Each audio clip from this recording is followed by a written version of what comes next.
A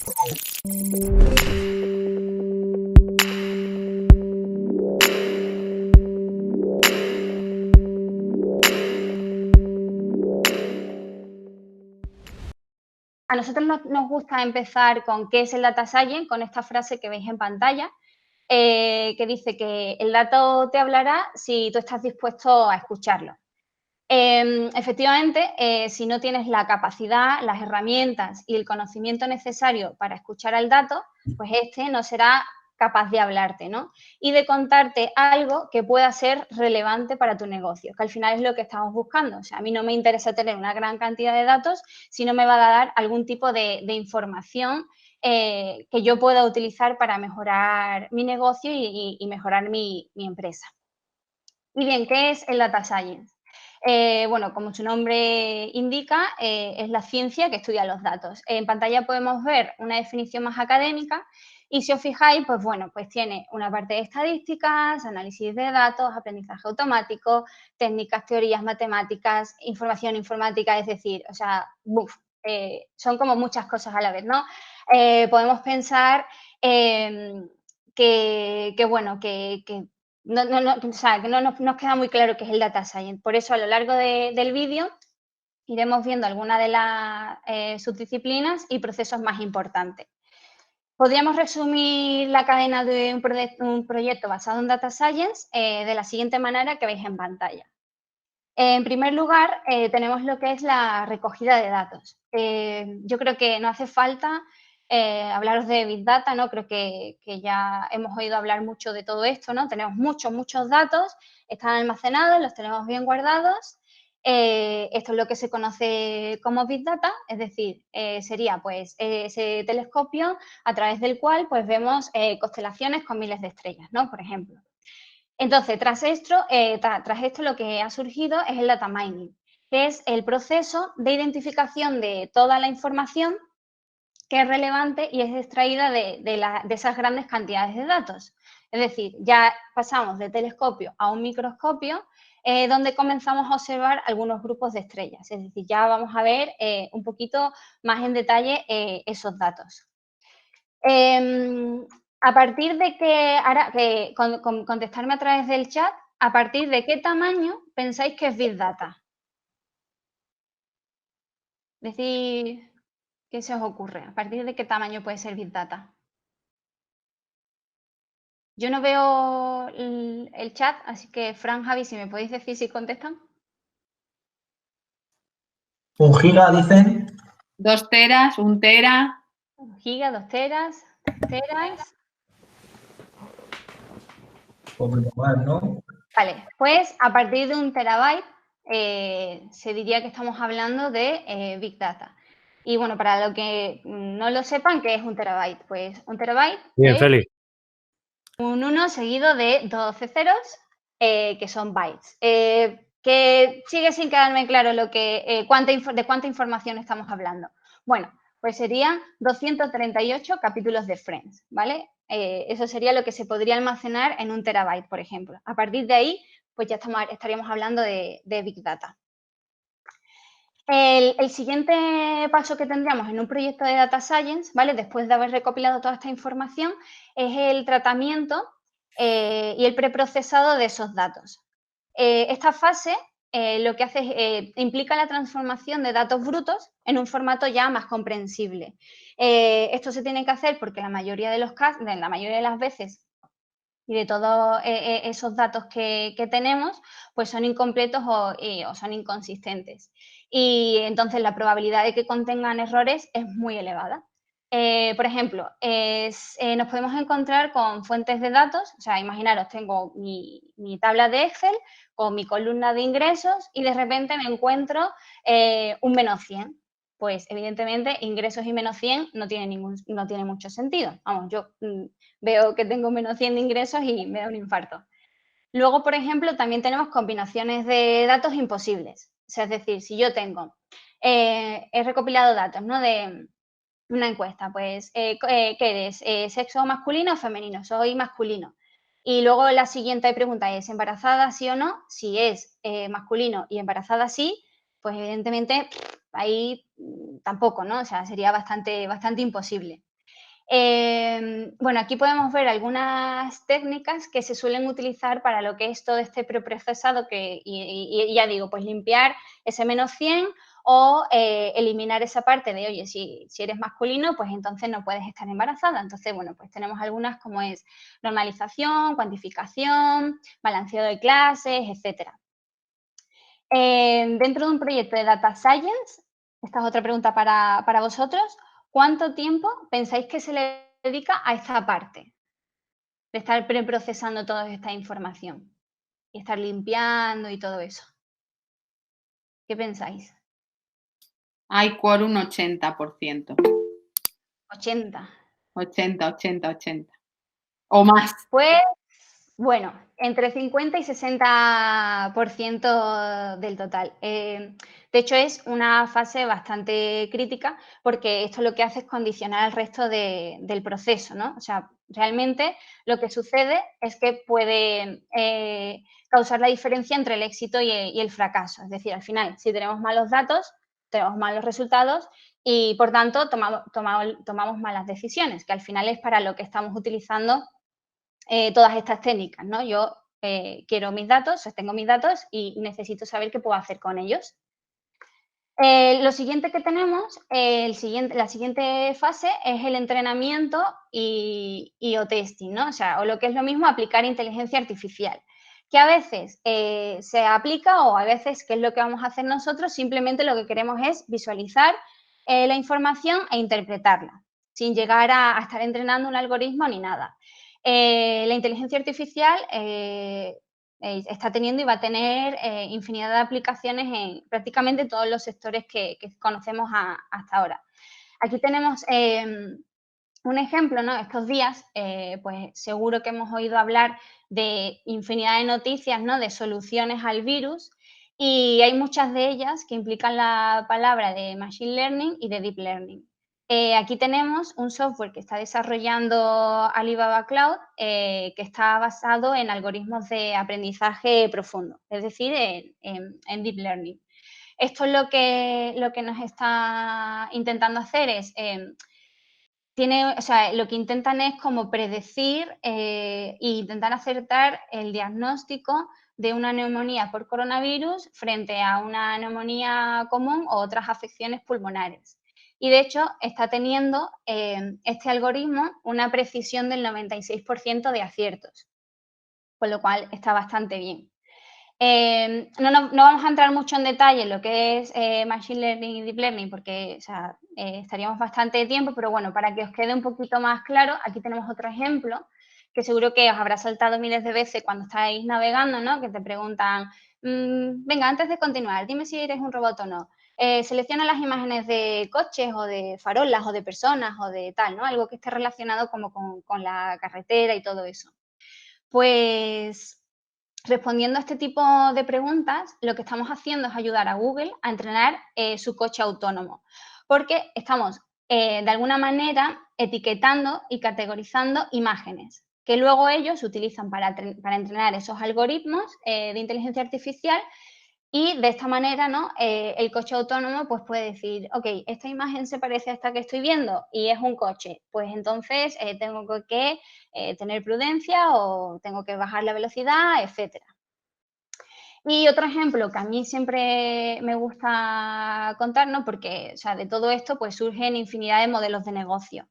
Y este es de un científico español que se llama Miguel Luengo y él tuvo la genial idea, ¿no? De pensar, oye, si hay alrededor de 1.000 millones de personas que juegan habitualmente a videojuegos y además una gran cantidad de personas lo hacen a través del móvil, ¿por qué no puedo utilizar todo este potencial, ¿no? Y digamos, de una manera colaborativa, ayudar a quienes lo necesitan. Entonces, así creo esta aplicación, este juego que se llama Malaria Spot, que lo que hacen es que tú entras, ¿no? Te aparece esta imagen que vemos en pantalla y tú detectas, o sea, tú tienes que, va pasando unos segundos y tú detectas, o sea, tienes como que pinchar donde crees que puede haber digamos, ese virus, ese germen de la malaria, que previamente, evidentemente, te dicen, oye, si es más moradito, sí que es, si es más clarito, no lo es.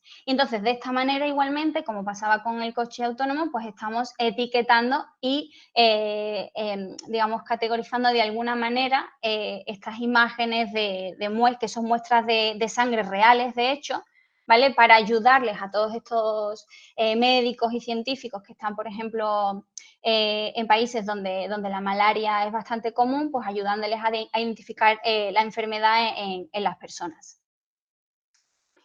El último, digamos, paso de todo este proceso de un proyecto de Data Science sería el de visualización e interpretación.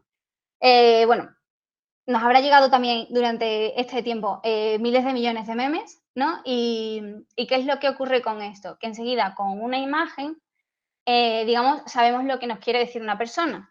Es decir, una imagen y a lo mejor un texto muy pequeñito. Esto quiere decir que nos estamos convirtiendo en una sociedad pues cada vez más visual y cada vez queremos como una información, por así decirlo, más condensada, ¿no? Es decir, en un par de segundos quiero saber qué es lo que me quieres decir. Esto en parte es debido a las redes sociales y un poco al formato que tienen para nosotros compartir información, ¿no? Pues en un tweet que es muy pocos caracteres, o Instagram que es una foto y luego ya si acaso le pones el texto debajo. Entonces, por tanto, pues bueno, digamos, esta fase sí que es bastante fundamental, sobre todo si queremos, digamos, llegar a sacar información, interpretar esos datos, ¿no? que estamos tratando. Y por tanto, pues bueno, o sea, es como una parte muy importante para lo que sería ya el paso final y la finalidad de todo esto, que sería extraer valor del dato, ¿no? Lo que hablábamos al principio. Yo quiero que el dato me hable y me cuente algo y me ayude a solucionar un problema. Aquí vemos en pantalla un dashboard que, por así decirlo, es el dashboard oficial del coronavirus. Ha sido creado por el Centro de Ciencias de Sistemas e Ingeniería de la Universidad de Johns Hopkins. Digamos, ahora mismo es el que ofrece la foto más completa y más rigurosa de lo que está pasando ahora mismo en el mundo. Entonces, ellos cogen todos estos datasets, todas estas fuentes de datos de diferentes países, gobiernos y tal, procesan la información, ¿vale? Y nos la muestran, como veis en pantalla, de una manera muy visual, donde se va viendo en tiempo real qué es lo que está sucediendo, ¿no? Y cómo ha ido evolucionando este virus. Y bueno, nosotros no llegamos a tanto nivel, pero lo que queremos hacer con este webinar es un poco enseñaros las herramientas que existen para llegar a, yo tengo mi dataset y de qué manera pues puedo visualizarlo. Y en concreto queremos visualizarlo con este gráfico que se llama Bar Chart Race, que como podéis ver es interactivo, es en movimiento, ¿no? Entonces, bueno, a este gráfico en concreto lo que está mostrando son como la evolución de los lenguajes de programación a lo largo de todo este tiempo, ¿no? Desde 1960 y algo, ¿vale? Vais viendo cómo va evolucionando tenemos datos hasta el 2019, donde se posiciona el lenguaje Python, que es el que os vamos a enseñar ahora, como el lenguaje de programación, digamos, más popular y de hecho es el que más se está utilizando ahora mismo para todos los proyectos basados en temas de data science y de inteligencia artificial. Así que nada, yo hasta aquí ya me callo y dejo a Fran y a Javi con, digamos, ya toda la chicha de este webinar. Vale, la idea de este webinar, mientras se va cargando la pantalla, avísame cuando ya lo veáis, es Ya se ve. presentar un proyecto para hacer una visualización de datos desde el principio, que sería la búsqueda de los datos, la carga de los datos, el preprocesamiento y la visualización final. Entonces, para la búsqueda de los datos tenemos una plataforma que se llama Kaggle, en la que es una web muy importante de Data Science, ya que es para todos los niveles donde tenemos desde cursos para ser autodidacta desde casa y poder aprender, desde todo tipo de datos que os podáis imaginar, os los podéis descargar aquí en fichero CSV, bueno, texto plano, CSV, XML o cualquier texto plano, como os digo. Como vemos aquí, podemos tener cualquier tipo de información y si no, tenemos una búsqueda para realizarlo.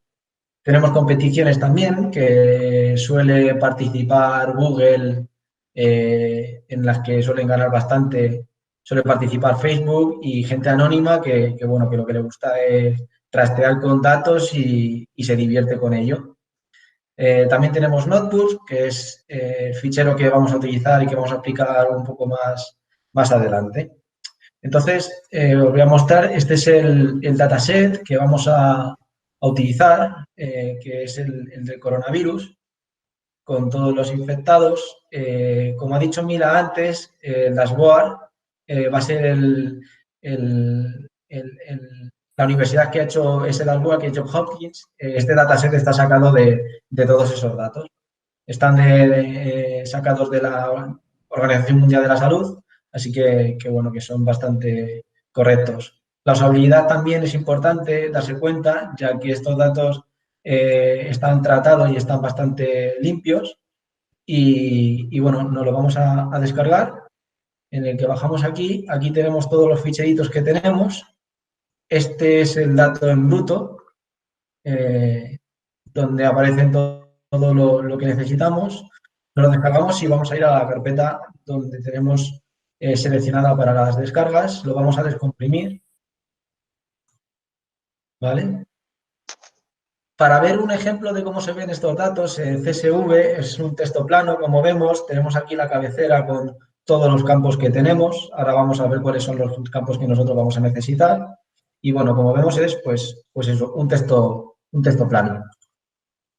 Bien, esta es la herramienta que vamos a utilizar para hacer todo el procesamiento de los datos con Python. Es bastante chula esta herramienta que nos da Google, que es Google Colab, porque nos da la oportunidad de tener una CPU más potente de la que podamos tener en nuestro ordenador para poder hacer un tratado de datos cuando son muy grandes y muy costosos, pues nos permite hacer procesamiento muy rápido. Además, nos permite también embeber texto para tener unos informes chulos y bonitos para poder presentarlos. Bien, pues lo primero que vamos a hacer es importar todas las librerías que vamos a necesitar. La más importante es aquí, puede ser Pandas, que es para tratamiento de los data frames del CSV, para cargar los datos. Matplotlib, que va a ser la librería que vamos a utilizar para visualización. Es una librería muy potente para poder hacer visualizaciones de datos. Y otra importante que tenemos es NumPy, que es para hacer todo tratamiento de datos numéricos y que también es muy importante y es muy usada en el mundo de Data Science. Así que vamos a ejecutar y vamos a seguir. Esta librería que vamos a importar, Google Colab, es la librería que nos facilita Google para poder elegir un fichero que tengamos nosotros en nuestro PC local, como el que nos acabamos de descargar, y que nos permite navegar dentro de nuestro PC. Este es el CSV que nos acabamos de descargar y lo vamos a subir a la plataforma Google Colab para poder tratar con ella. Vemos que aquí está empezando a cargar todos los datos. Es un poco costoso porque el fichero ya empieza a ser grande. Y con este método de Pandas, todas estas líneas de código vais a ver que son líneas de código, vais a decir, joder, qué compleja es, pero para nada. Estas son las líneas de código que vais a ejecutar para cualquier proyecto de Data Science que queráis hacer. ¿Vale? Vemos que ya se ha cargado. Perdona, Javi, o sea, de hecho, no asustaros, ¿no? Si veis todas estas líneas y ahora mismo no lo entendéis, porque realmente tampoco es necesario. Es decir, por ejemplo, yo cuando entré en el máster, yo que sé, había programado en la carrera hace, no sé, un montón de años, y al final lo que te hacen es, te dan las herramientas, te explican, pues mira, pues necesitas Pandas, la librería de NumPy sirve para esto. y ya luego, o sea, pues programar, todo está en Google. Tú entras en Google y dices, oye, ¿cómo se importa un fichero con Google Colab? ¡Pum! Y te pone la línea de código, ¿vale? Lo digo porque vais a ver mucho código y no quiero que os asustéis porque es muy sencillo, es muy fácil. Eso es.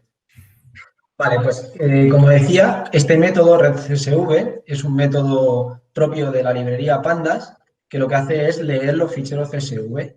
Lo único que hace falta es meter el parámetro del nombre que acabamos de cargar, la separación, cómo lo tiene separado el fichero de texto plano, el lenguaje que estamos utilizando, que es Python en este caso, y las 3 columnas que vamos a utilizar. Como lo que vamos a hacer es un bar chart race, lo que necesitamos es hacer la distinción de país, que es en este caso está el campo country region, observation date, que vamos a tener todas las fechas por días, y los casos confirmados. Bien, entonces ejecutamos esta línea y se cargan todos los datos. Vale, las 2 siguientes líneas las vamos a ejecutar siempre que carguemos. ¿Que para qué es? Pues es para poder ver que se ha cargado correctamente los datos.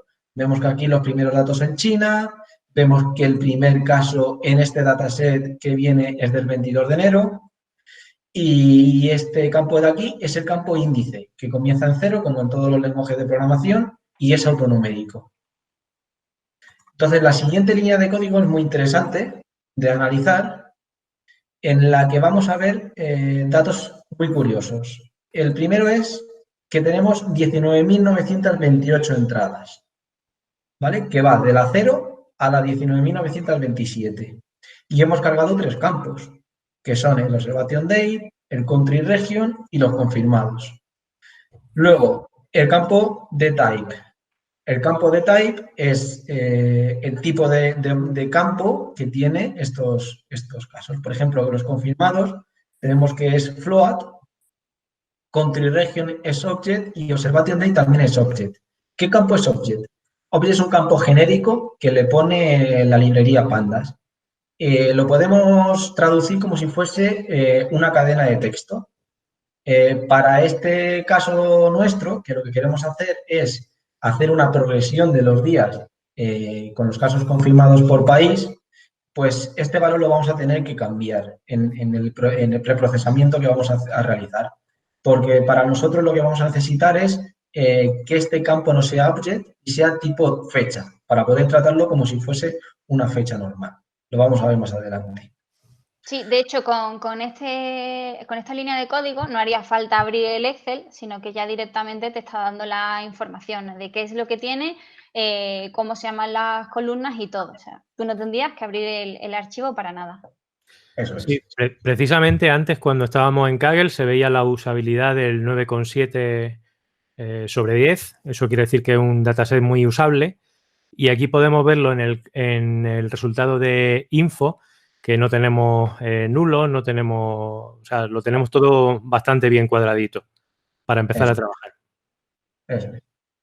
Vale, la siguiente línea de código es para jugar un poco con Python.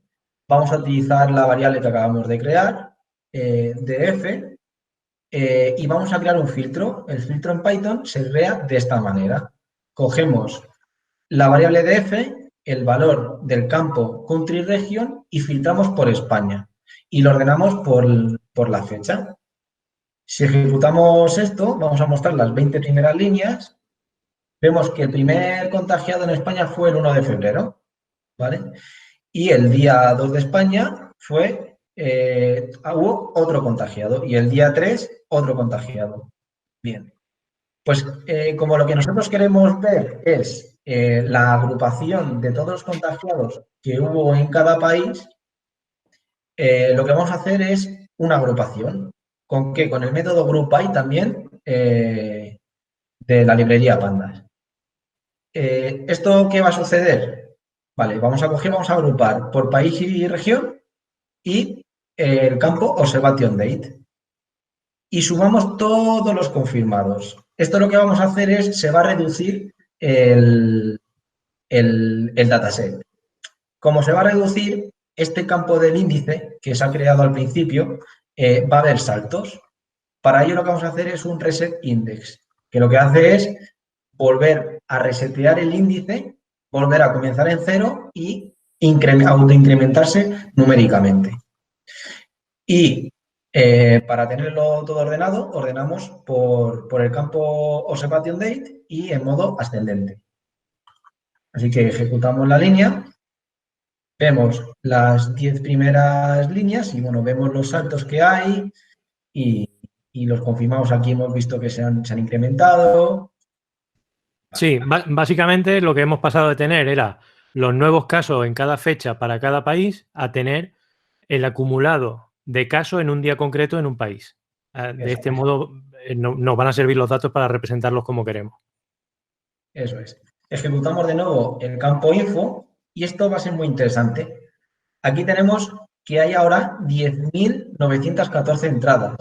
Si os fijáis, antes, cuando hemos ejecutado el info, al principio, teníamos 19.928 entradas.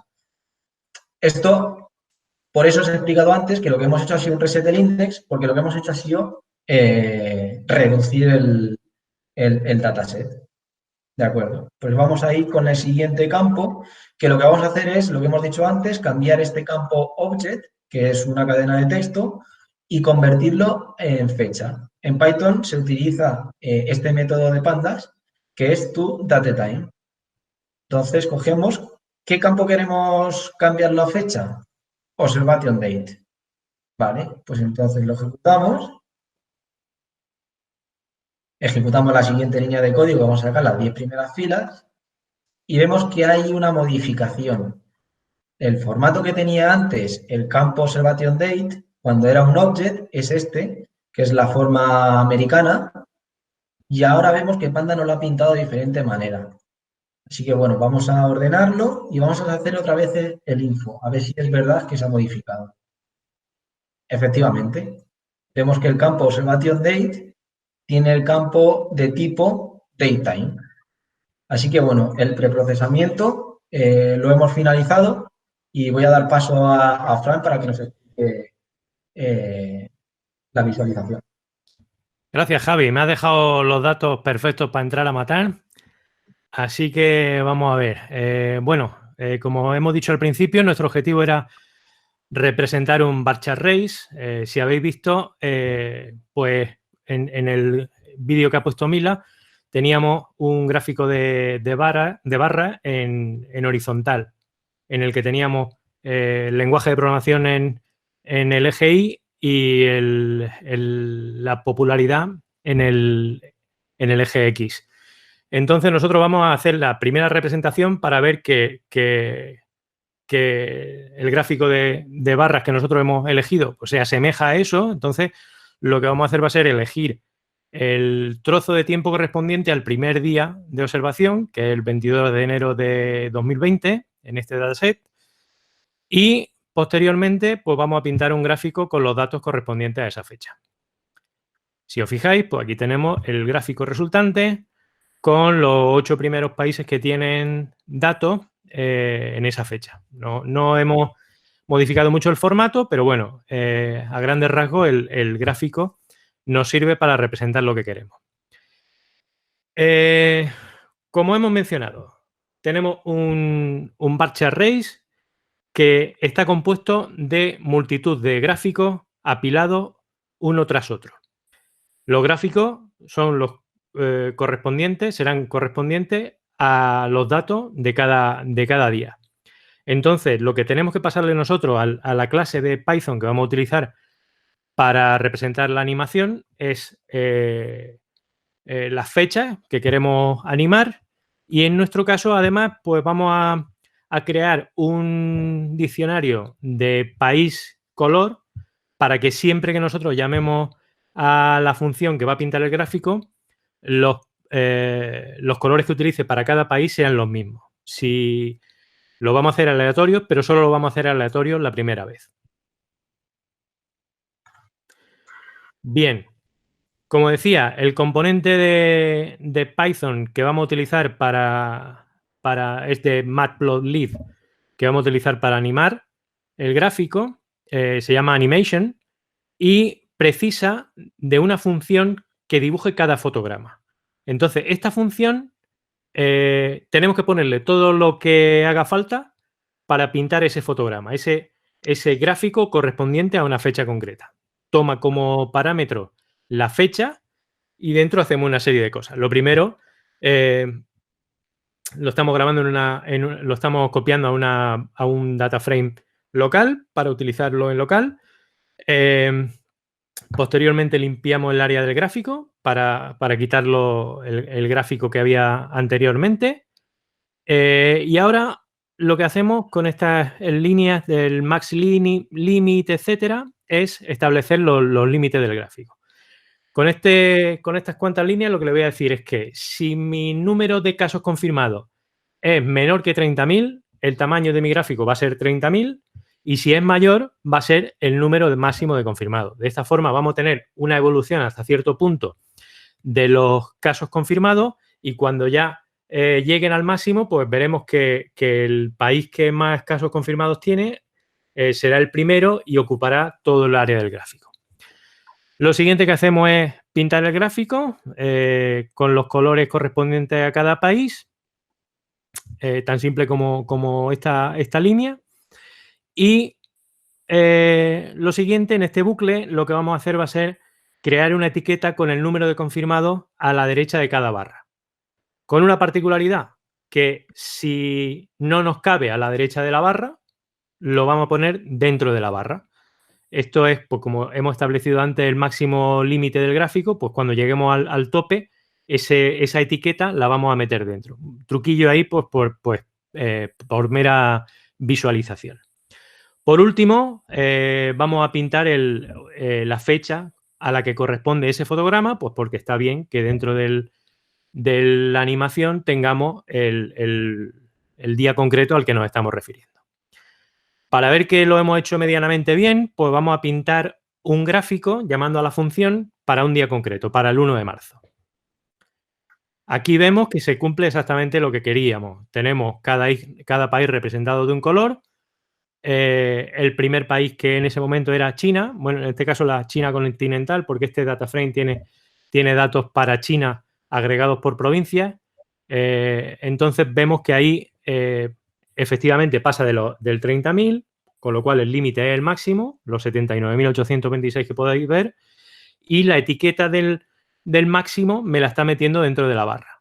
Para el resto de países que me cabe a la derecha de la barra, pues lo pone a la derecha de la barra. También me está pintando la fecha a la que corresponde el gráfico, pues aparte de que me puedan gustar más o menos los colores, pues el gráfico es como yo lo quería pintar. Fran, si no nos gustasen los colores, solamente tendríamos que ejecutar la línea de arriba. Sí, ejecutamos de nuevo la línea de arriba, se generan de nuevo colores aleatorios y tendríamos otros colores aquí. Vale, por último lo que vamos a hacer va a ser generar la animación. Vamos a generar la animación simplemente llamando pues con estas 4 líneas de aquí, que es muy simple en realidad. En este momento se está generando la animación, tened en cuenta que llevamos ya casi 4 meses de datos, entonces tenemos un volumen importante de gráficos, se van a hacer aquí como casi 200 gráficos que se van a apilar uno encima de otro. Esto tarda un poquito y lo siguiente que vamos a ver es que aparece el área de visualización del gráfico del bar chart race. Ahí está. Podéis ver que nos ha puesto una barra de control multimedia debajo, pues como si fuese un vídeo. Podemos ejecutarlo y ver que China se dispara al principio y que los otros países van cambiando un poco de posición a lo largo del tiempo y ya hemos conseguido hacer nuestro bar chart race. Sí que, si os estáis fijando, el salto entre un día y otro quizá un poco brusco. Si habéis visto en el gráfico que ha presentado anteriormente Mila, pues se veía una progresión mucho más suave de la popularidad de los lenguajes a lo largo de la fecha. No sé si alguien se atreve a decirme por qué puede ser esto. A ver si escriben. Yo creo que prefieren que lo digas tú, Fran. Vale, pues lo voy a decir yo que me lo sé. Bueno, esto es simplemente porque Una cosa cambia día a día y la otra año a año. van por ahí los tiros, van por ahí los tiros. Efectivamente, Félix, ahí sí le has dado, porque le he puesto solo un frame por día. Quiere decir esto que solo tengo datos para cada frame, tengo datos para un día. Yo podría generar datos, por ejemplo, para cada hora y tendría 24 frames por día. Sí, Félix, estás preparado para el Kahoot, efectivamente. Entonces, podría generar esos datos, podría hacer algún tipo de interpolación, generar los datos intermedios y ver que es mucho más suave la transición entre un día y el siguiente. Para hacer eso se aplican técnicas de oversampling que bueno, que eso quizás sea material para otro webinar. Así que aquí hemos terminado. Gracias, Fran. Bueno, pues con este webinar lo que queríamos mostraros era un poco, bueno, un poquito la sencillez que tendría el tener un dataset, ¿no? Y llegar a visualizarlo pues en algún gráfico que queramos nosotros. Durante este notebook lo que hemos estado haciendo es sobre todo la parte del preprocesado, no hemos entrado en nada de Machine Learning y Deep Learning, pero bueno, sí que podríamos, oye, pues se me ocurre entrenar estos datos para algo, ¿no? Pues que me prediga quién va a ser el próximo país que puede llegar a tener el pico, etcétera, ¿no? Y entonces ya nos meteríamos en temas de inteligencia artificial. Y nada, esto ha sido todo. No sé si queréis hacernos alguna pregunta o os ha quedado alguna duda. Si no, pues como ha comentado creo que Fabiola antes, os vamos a hacer llegar la presentación y el notebook con todo el código y también por si queréis volver a ver el vídeo estará colgado en YouTube. Sí, lo tendréis en el canal de YouTube de Mioti. Mioti. No solo este, sino otros vídeos como este tenéis también colgados y tenéis algunas píldoras que estamos dando gratuitas de formación para formaros en casa en este momento en el que estamos. Y os agradecemos muchísimo a todos la asistencia y esperamos veros por Mioti. Muchas gracias, chicos, por la presentación y por vuestro tiempo. Gracias a todos los que habéis asistido. Buenas tardes. Os lo haremos llegar. Sí. Muchas gracias a todos. Venga, hasta luego. Adiós. Gracias, chicos.